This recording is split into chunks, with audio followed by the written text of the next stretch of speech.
Shirt के टूटे button से लेकर आदमी का टूटा हुआ आत्मविश्वास को जोड़ने का हुनर रखती है एक स्त्री, तो वो खुद कमजोर कैसे पड़ सकती है। ऐसी ही एक स्त्री की कहानी। एक लड़की जो 17 साल की थी, उसकी शादी एक ऐसे आदमी से करा दी गई जो उससे 14 साल बड़ा था। शादी के 1 महीने बाद उसको पता चला कि उसका पति तो शराबी है। वो उसके साथ बहुत ही दुर्व्यवहार करता था, मार पिटाई करता था। गरीब घर की बेटी थी, फिर भी उसको बार बार मजबूर किया जाता था दहेज लाने के लिए, यानी कि अपनी माँ से पैसे लाने के लिए।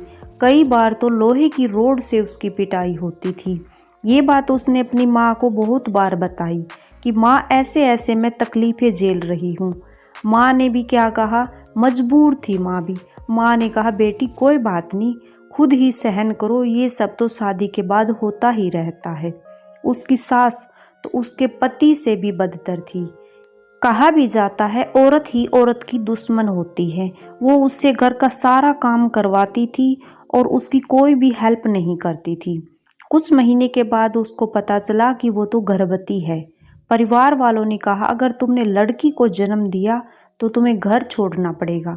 दुर्भाग्य से उसने एक लड़की को जन्म दिया। ये उसका दुर्भाग्य समझे या फिर उस कैद से निकलने के लिए उसका भाग्य समझे। एक दिन उसके पति ने उसकी बहुत ज़्यादा पिटाई की और उसे घर छोड़ने के लिए मजबूर कर दिया, यानी कि उसको घर से निकाल दिया। वो उस कैद से तो आज़ाद हो गई थी, लेकिन उसके पास करने के लिए कुछ भी नहीं था, ना खाने के लिए खाना था। उसने सोचा कि अपनी ज़िंदगी को ख़त्म कर देती हूँ, आत्महत्या करने के बारे में सोचा, लेकिन उस बच्ची के चेहरे ने उसे रोक लिया। वह जानती थी उसे अपनी बच्ची को सफल बनाने के लिए कड़ी मेहनत करनी होगी। उसने अपनी सोने की बालियां बेच दी और एक पेपर कैरी बैग कंपनी में नौकरी करने लगी, जहां सिर्फ उसे 150 रुपये 2000 कैरी बैग बनाने के मिलते थे। उसे रोज़ाना कम से कम 8 से 9 घंटे काम करना पड़ता था। इस काम के साथ साथ उसने एक ढाबे में टेबल और बर्तन साफ करने का काम भी किया, जिससे उसका और उसकी बेटी का खाने का काम चल जाता था।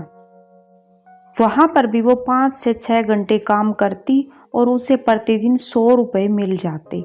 हर रोज़ के वो 250 से 300 रुपये की कमाई करती थी, जिससे उसको बच्चे को पालने के लिए काफ़ी थे। लेकिन कुछ महीनों के बाद उसे पीठ संबंधी समस्याओं का सामना करना पड़ा। उसका शरीर है जो जवाब देने लगा। ना तो अच्छे से खाना मिलता था, ना वो ठीक से सो पाती थी, इसलिए वो बहुत ही कमज़ोर हो गई। इस समस्या के बाद उसे सफाई की नौकरी करनी पड़ी। शरीर में बहुत सारी तकलीफ होने के कारण उसने वो नौकरी भी छोड़ दी और उसके बाद एक खिलौनों की फैक्ट्री में मजदूरी के तौर पर काम करना शुरू कर दिया। इस तरह उसने अपनी बेटी की शिक्षा का प्रबंधन किया, अपने बच्चों के जीवन को आसान बनाने के लिए कई काम किए। वह जानती थी भगवान केवल उसकी मदद करता है जो कड़ी मेहनत करता है, यानी कि जो अपनी खुद की मदद करता है। आज वह बहुत खुश थी क्योंकि उसकी बेटी ने हायर सेकेंडरी में 93% अंक हासिल किए थे।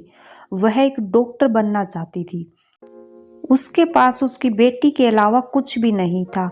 उसने अपने पति को छोड़ दिया और उसे कोई आइडिया नहीं था कि वह आगे क्या करेगी, लेकिन उसे खुद पर विश्वास था। इस वजह से उसने जगह जगह काम करके अपनी और अपनी बेटी की ज़िंदगी को सफल बनाया। दोस्तों, आजकल थोड़ी सी समस्या आई नहीं कि लोग हार मान लेते हैं, डिप्रेस्ड हो जाते हैं या अपने जीवन को ही ख़त्म करने की सोच लेते हैं। अगर आपके आसपास भी ऐसा कोई है कि जो हार मान चुका है, तो उसको आप मोटिवेशन दे सकते हैं। हमें इस स्ट्रॉन्ग महिला के जीवन से प्रेरणा लेनी चाहिए। इस बात को स्वीकार करना चाहिए कि संघर्ष ही असली जीवन है। जिंदगी जीना आसान नहीं होता, बिना संघर्ष के कोई महान नहीं होता।